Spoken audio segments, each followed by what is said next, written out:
Hello అండి, అందరికీ నమస్తే అండి. నేను గిరిజా హోమ్ గార్డెన్కి అందరికీ స్వాగతం అండి.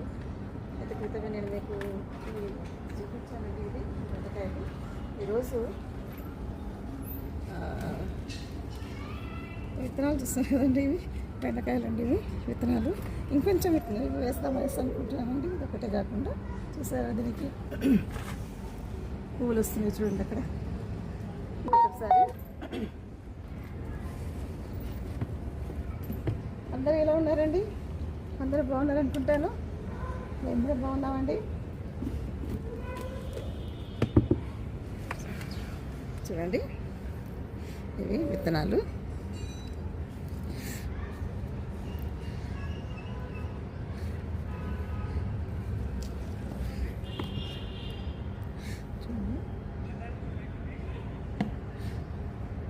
ఒక్కొక్క దగ్గర రెండు వేస్తున్నానండి. ఒక ట్రాక్ పైన ఇంకోటి వస్తుంది అనేసి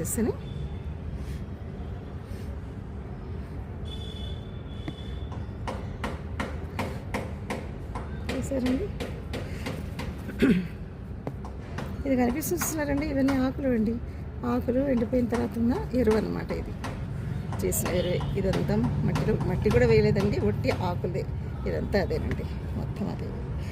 ఇదేమో ఎండిపోయిన పువ్వులు పడ్డాయి, ఇదంతా అదేనండి. చూసారా, ఇది కూడా ఆకులు ఎండిపోయిన తర్వాత ఈ విధంగా అయిపోతుంది. ఇలా మనం నలిపేసామంటే ఇట్లా. ఇంకా పాలకూర కూడా వేస్తానండి.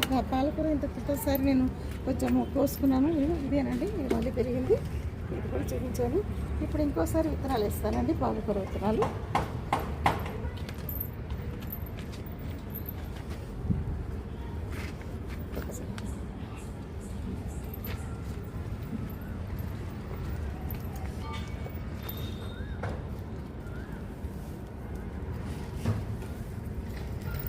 ముందు అట్లా చల్లేసుకుందామండి.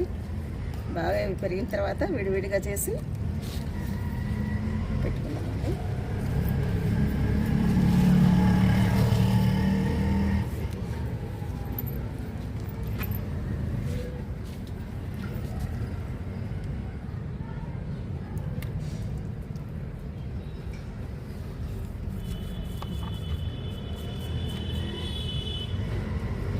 వాళ్ళకి తర్వాత వీటిని అన్నింటినీ చూపిస్తానండి.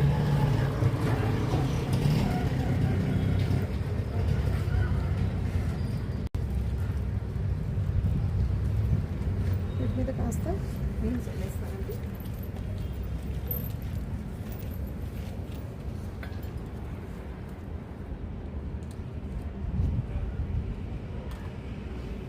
ఇటువంటి కాకరకాయ ఇది విత్తనము.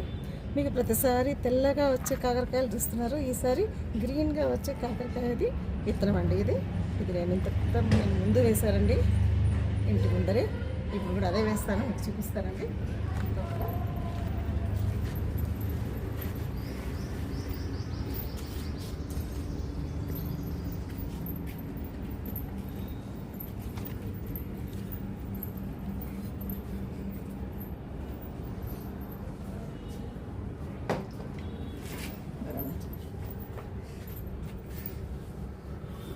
ఇక్కడ పెడతాను చూడండి. క్రితంసారి కూడా ఇక్కడే పెట్టారండి, ఒకటి పెట్టాను. చక్కగా పైకి టెర్రస్ పైకి వరకు వెళ్ళిందండి. చూసారు కదండి.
చూసారు కదండి ఈరోజు కాకరకాయలు, తర్వాత మన పాలకూర, ఇవన్నీ మనం ఇప్పుడు గ్రో చేసే కోసం పెట్టామండి.